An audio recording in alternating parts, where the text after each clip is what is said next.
Hello everyone, I'm Vedant Joshi welcoming you all to today's lecture of the economics. Okay, so this is the part 4 of our chapter number 4, that is banking and monetary policy. In the part 1, 2 and 3, we have studied about the introduction, then after evolution of the banking system in India, then after definitions and meaning of the banks, then classification of the banks and functions. We are studying about the functions of the commercial bank. Okay, so first of all we will have a quick look about the classification of the banks, the chart which I have already given you in your homework. Okay, so first of all we'll just look at those chart, and then after we will start with the today's lecture. In today's lecture we are going to see the further functions of the commercial bank. So let us first of all look at that chart. See the functions, the classification of the banks, commercial bank and central bank. The functions of the commercial bank is again divided into two parts: primary functions and secondary functions. Primary functions, again it has 5 functions, secondary functions has 2 functions. So primary functions એમાં જે 5 functions હતા એ કયા કયા છે? Accepting the deposits, then savings account deposit, અહીંયા લખવામાં થોડીક મારી ભૂલ થઈ ગઈ છે. Providing credit facilities આવે, આ કાઢી નાખજો તમે. Providing credit facilities, here you have to write that, providing credit facilities. Third one, payment and withdrawal facilities. Fourth one, credit creation, most important topic. Okay, exam માં આવવાનો જ છે 110%, એવી ગેરંટી નથી આપો. મોસ્ટ ઇમ્પોર્ટન્ટ ટોપિક છે, એક્ઝામમાં પૂછાવાના પૂરેપૂરા ચાન્સીસ છે આના. ઇન્ટર બેન્કિંગ ટ્રાન્ઝેક્શન, તો આ 5 ફંક્શન્સ હોય પ્રાઇમરી ફંક્શન્સની અંદર. સેકન્ડરી ફંક્શન્સની અંદર agent and utility facilities, providing various different kinds of facilities.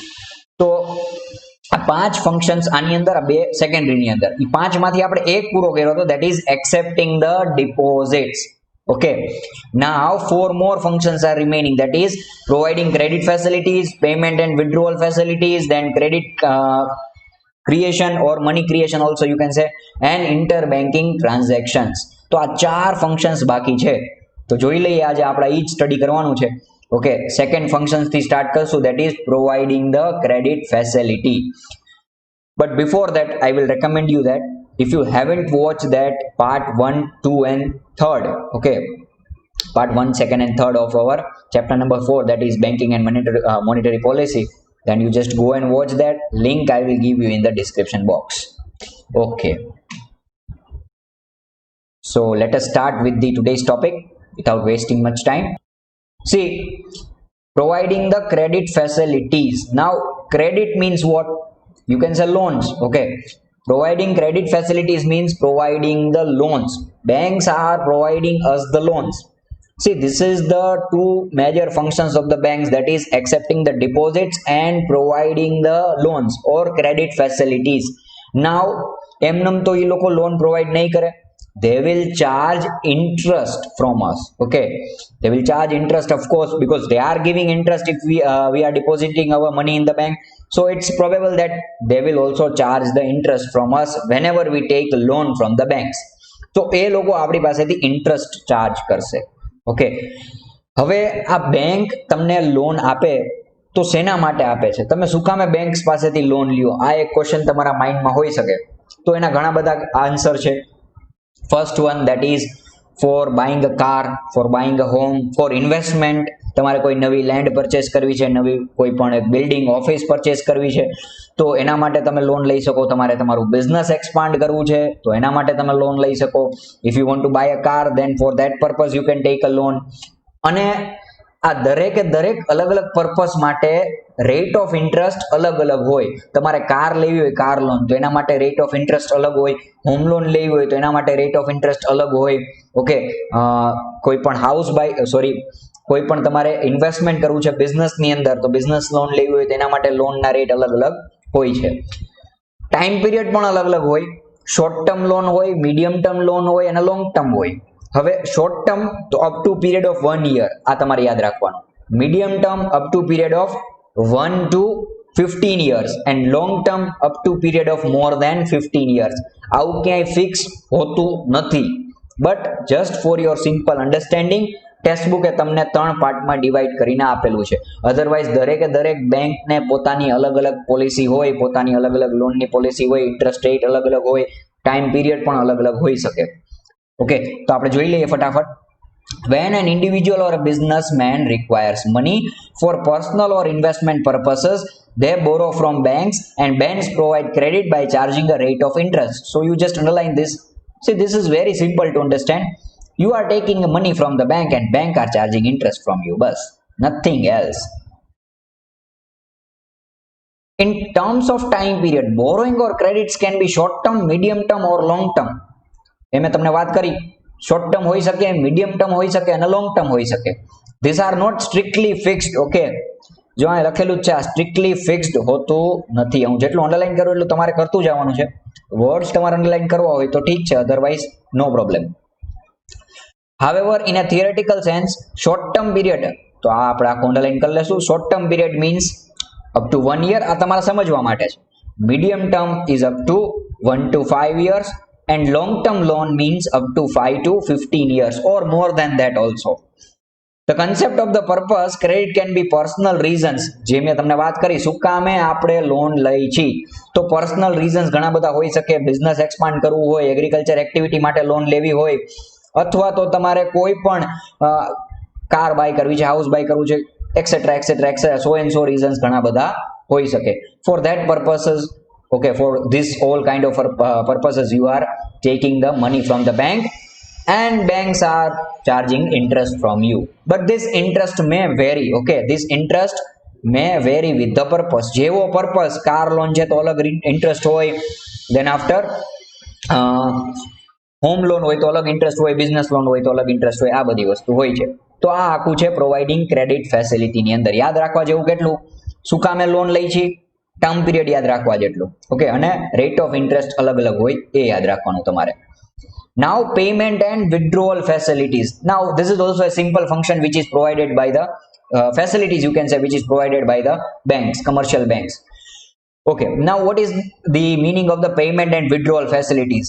Withdrawal નો મતલબ તો તમને બધાને ખબર જ છે, પૈસા ઉપાડવા. withdraw means ઉપાડવું. ઓકે, અહીંયા પૈસાની વાત કરે છે તો withdrawal facilities means to withdraw the money from the bank. હવે એના અલગ અલગ રસ્તાઓ હોઈ શકે. તમે પૈસા જે છે એ બેંક પાસેથી ઉપાડી શકો ચેક બુકમાં. ઓકે, ચેક લખીને એને મજાને આપણે સલમાન ખાન જેવી ફિલિંગ આવતી હોય એમ ઓટોગ્રાફ દેતા હોય આપણા ચેકમાં સાઇન કરીને, તો એમ અલગ જ ફિલિંગ હોય એની. સો ચેક બુકમાં ચેક લખીને તમે આપી શકો. વિડ્રોવલ સ્લીપ, બેંકની અંદર જાઓ તો વિડ્રોવલ સ્લીપ હોય છે, તો એ ભરીને તમે ચેક મનીને વિડ્રો કરી શકો. And after pay order, demand draft, all these things, by all these things you can withdraw money from the bank. So ATMs પણ છે, automatic teller machine. Okay, John Shepherd Barron આને invent કર્યું હતું, ATM, automatic teller machine. યાદ રાખજો, John Shepherd Barron. Okay, so આ રીતના તમને બેંક્સ ફેસિલિટીઝ પ્રોવાઈડ કરે છે તમારા પૈસાને ઉપાડવા માટે. બીકોઝ એ ડિમાન્ડ ડિપોઝિટ છે. જ્યારે આપણે બેંકનો ડેફિનેશન સ્ટડી કરતા હતા ત્યારે આપણે જોયેલું હતું, જો એકવાર બતાવી દો તમને. Commercial organisation functioning of a profit which accept the savings in the form of demand and pays interest of them. It ensures the safety of this deposits, lend money from the deposit. થોડુંક એટલે બોલું છું કારણ કે main જે આપણે સમજવાનું છે એ સમજો. વેનેવર ધ ડિપોઝિટર ડિમાન્ડ્સ, ઓકે, આ વસ્તુ સમજવાની હતી. જ્યારે પણ ડિપોઝિટર ડિમાન્ડ કરે ત્યારે મનીને ફરી પાછું આપણે બેંક્સને મનીને ફરી પાછું આપવું પડે છે. તો આ રહ્યું જો, under the condition of returning the same when the depositor demands. જ્યારે પણ ડિપોઝિટર ડિમાન્ડ કરે ત્યારે એને મનીને આપવું પડે પાછું. તો આ રીતના બેંક્સ તમને ક્રેડિટ ફેસિલિટીઝ આપે, એના પછી વિડ્રોવલ ફેસિલિટીઝ આપે છે. તો second credit facilities, third withdrawal facilities. આ કમ્પ્લીટ કરી નાખી. Now fourth one, credit creation, most important topic of the functions of the commercial bank, that is credit creation. It is also known as the money creation. See, exam માં આના પૂછાવાના પૂરેપૂરા chances છે. Money creation ઓર credit creation એટલે શું, પણ આ topic મને નથી આવડતો એટલે હું આને નહીં કરાવું. Okay, so I am just keeping this topic. Jokes apart, આ ટોપિકને સમજવા માટે આપણે એક આખો સેપરેટ લેક્ચર જોઈએ. આ લેક્ચરની અંદર જો સમજશું તો સમજી તો શકી, પણ ટાઈમ પીરિયડ બહુ વધી જશે. એટલા માટે એક સેપરેટ લેક્ચર આપણે નેક્સ્ટ પાર્ટ 5 માં જ્યારે ડિસ્કસ કરશું ત્યારે આખો એક સેપરેટ લેક્ચર 15 to 20 મિનિટ્સનો ડેડિકેટેડ હશે specially for the credit creation. તો એ ખાસ જોવું તમારે. ક્રેડિટ ક્રિએશન બહુ જ ઇમ્પોર્ટન્ટ ટોપિક છે ઇકોનોમિક્સની અંદર. Okay, functions of commercial bank ભણતા હોય તો ક્રેડિટ ક્રિએશન ઓર મની ક્રિએશન તો આપને ખબર જ હોવી જોઈએ. તો નેક્સ્ટ લેક્ચરની અંદર ક્રેડિટ ક્રિએશન આપણે ડિસ્કસ કરશું. અત્યારના આપણે ફિફ્થ ફંક્શન સમજી લઈએ.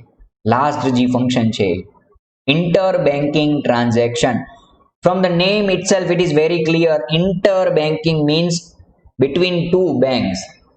હવે જુઓ, બેંક્સ છે ને આપને તો લોન આપે જ છે, પણ એકબીજાને પણ એ લોન આપતી હોય.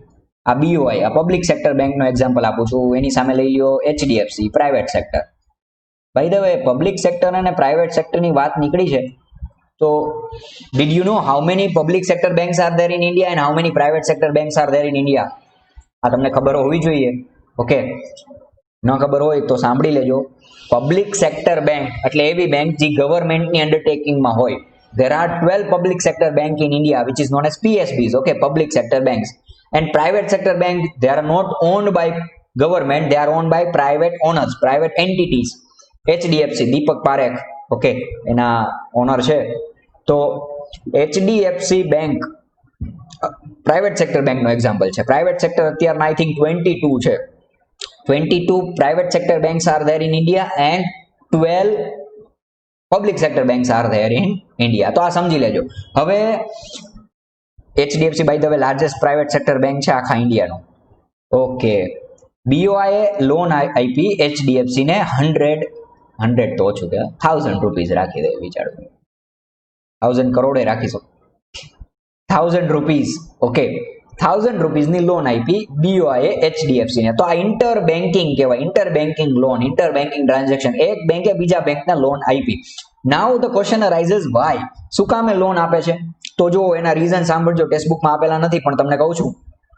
એના ઘણા બધા રીઝન્સ હોય. એક તો એક એવો રૂલ છે, ઓકે, કે બેંકને અમુક જેટલા પૈસા એની પાસે હોય એના અમુક પર્સન્ટેજ રિઝર્વમાં રાખી દેવાના, સાઈડમાં મૂકી દેવાના. ઓકે, બાકીના જેટલા વધે એની જ લોન આપી શકે. તો જો એટલે એક એક્ઝામ્પલ આપું છું. સે ફોર એક્ઝામ્પલ, બેંક પાસે at the end of the day, જ્યારે આખો દિવસ પૂરો થવા આવે 4-5 વાગ્યા સુધીમાં, ત્યારે એની પાસે 5000 રૂપીસ હોય અને આપણે રાખી દઈએ કે કેટલા પર્સન્ટેજ, 5% એને રિઝર્વમાં રાખવા પડશે. RBI નો એવો નિયમ હોય. ઓકે, CRR કહેવાય એને, કેશ રિઝર્વ રેશિયો. RBI પાસે રિઝર્વ રાખવા પડે એને. ઓકે, તો 5% આપણે તેના એક્ઝામ્પલ તરીકે લઈએ. બાકી નિરાતે હું તમને CRR નો મતલબ શું થાય નેક્સ્ટ લેક્ચરમાં ક્રેડિટ ક્રિએશન ભણીએ આપણે ત્યારે સમજાવીશ. 5000 રૂપીસના અમુક પર્સન્ટેજ આપણે અહીંયા ગણી છીએ 5%, એને રિઝર્વ રાખવા પડે તો 250 રૂપિયા એને રિઝર્વ રાખવા પડશે. પણ હવે એટલા રૂપિયા એની પાસે છે નહીં. આવું બને તો નહીં, okay, but I am just giving an example. એટલા રૂપિયા એની પાસે છે નહીં તો એ શું કરશે? બીજી બેંક પાસેથી બોરો કરશે. તો આ એક રીઝન થયું કે શું કામે એને બોરો કરવા પડે એક બેંકને બીજા બેંક પાસે. બીજું રીઝન એ છે કે ઘણી બધી વખત સડન ડિમાન્ડ ઊભી થાય મનીની. યસ બેંક ક્રાઇસિસ વખતે એવું થયું હતું, એકાએક બધા લોકો પૈસા લેવા પહોંચી ગયા. તો હવે એટલા બધા પૈસા બેંક પાસે હોય નહીં તો એ શું કરે? બીજી બેંક પાસેથી લોન લે. ઓકે, તો આવી રીતના ઘણા બધા અલગ અલગ પર્પઝસ હોય. બેંક શું કામે એક બેંક બીજા બેંક પાસેથી લોન લે છે એના ઘણા બધા અલગ અલગ રીઝન્સ હોઈ શકે. તો હવે એને લોન લીધી 1000 રૂપીસની, તો આને કહેવાય છે call money. Okay, call money કહેવામાં આવે છે. જ્યારે એક બેંક બીજી બેંક પાસેથી મની લે તો એને કોલ મની કહેવાય, લોન તરીકે લે છે. ઓકે, અને એના ઉપર જે ઇન્ટરેસ્ટ લાગે એને કોલ મની ઇન્ટરેસ્ટ રેટ કહેવાય. હવે જો એમનેમ તો ઇન્ટરેસ્ટ બેંક એમનેમ તો લોન આપે નહીં, અમને નથી આપતી, આપને એમનેમ લોન નથી આપતી, તો એક બેંક બીજા બેંકને શું કામ એમનેમ લોન આપે? એ કાંઈ એના માસીના દીકરા તો નથી કે એમનેમ એને લોન પકડાવી દી આલ્યો ઇન્ટરેસ્ટ લીધા વગર. તો એની પાસેથી પણ ઇન્ટરેસ્ટ ચાર્જ કરશે. આ 1000 રૂપિયા ઉપર સે ફોર એક્ઝામ્પલ 10% ઇન્ટરેસ્ટ ચાર્જ કર્યું, તો આ જે 10% ઇન્ટરેસ્ટ જે ચાર્જ કરે છે એ ઇન્ટરેસ્ટને કયો ઇન્ટરેસ્ટ કહેવામાં આવે? કોલ મની ઇન્ટરેસ્ટ કહેવામાં આવશે. તો જોઈ લઈએ આપણે. Banks provide short term and long term credit to one another from time to time. એકબીજાને લોન આપતી હોય છે જ્યારે પણ જરૂર પડે ત્યારે. Short term credit is provided by one bank to another bank through central bank is called call money. આ જે લોન આપવામાં આવે છે શોર્ટ ટર્મ ક્રેડિટ, ઓકે, થોડાક સમય માટે, બહુ શોર્ટ ટર્મ હોય. ઓકે, 1 દિવસથી લઈ અને 15 દિવસ સુધીનો ટાઈમ હોય છે આમાં. સમજી લેજો, હમણાં સમજાવું. તો એને કહેવાય છે call money. This interest rate on call money is known as call money rate. આ મોસ્ટ ઇમ્પોર્ટન્ટ છે. કોલ મની કોને કહેવાય? જ્યારે એક બેંક બીજા બેંકને લોન આપે એને કોલ મની કહેવામાં આવે છે અને એના ઉપર જે ઇન્ટરેસ્ટ લગાડવામાં આવે એને કોલ મની રેટ કહેવામાં આવે છે. હવે કોલ મની અલગ અલગ ટાઈપના આપણે અહીંયા હોઈ શકે. કોલ મની તો અલગ અલગ ટાઈપના ના હોય. જે આ લોન આપે છે એ અલગ અલગ નેમ્સ છે એના. જો એક દિવસ માટે લોન આપેલી હોય ને, બેંક ઓફ ઇન્ડિયા એચડીએફસી ને એક દિવસ માટે લોન આપેલી છે તો એને કહેવાય છે call money. I am just writing the initials here. Okay, એક દિવસ માટે લોન આપેલી હોય તો એને કહેવાય છે કોલ મની. આ યાદ રાખજો. Okay, so for one day, if the loan is given by BOI to HDFC for only one day, then it is known as the call money. Now from 1 day to 14 days, okay, from 1 day to 14 days, if the loan is given by BOI to HDFC from starting from 1 day, more than 1 day to 14 days, એટલે 1 થી લઈને 14 દિવસ માટે loan આપેલી હોય તો એને કહેવાય છે notice money. Notice money, NM, notice money.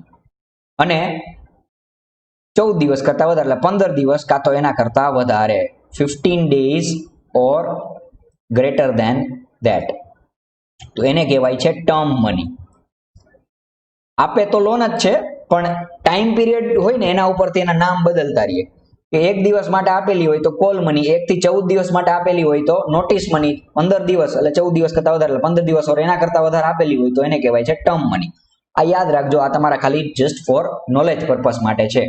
Okay, એટલે આવું પણ બની શકે કે એક બેંક બીજી બેંકને લોન આપતી હોય, ઓકે, અને એના બદલે એની પાસેથી ઇન્ટરેસ્ટ રેટ ચાર્જ પણ કરે છે. તમને ક્વેશ્ચન થાય શું કામે, તો એનો આન્સર પણ મેં તમને આપી દીધો કે શું કામે એક બેંકને બીજી બેંક પાસેથી લોન લેવાની જરૂર પડે છે. તો અહીંયા આપણે પ્રાઇમરી ફંક્શન્સ જે છે, 4 પ્રાઇમરી ફંક્શન્સ એ પૂરા કરી છે. એક જ બાકી છે, that is credit creation.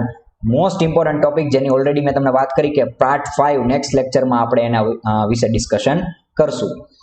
So if you are having any doubt till now, you can ask me without any hesitation. Okay, feel free to ask. ન સમજાય તો પૂછી લેવું. આ ચેપ્ટર બહુ જ ઇમ્પોર્ટન્ટ છે.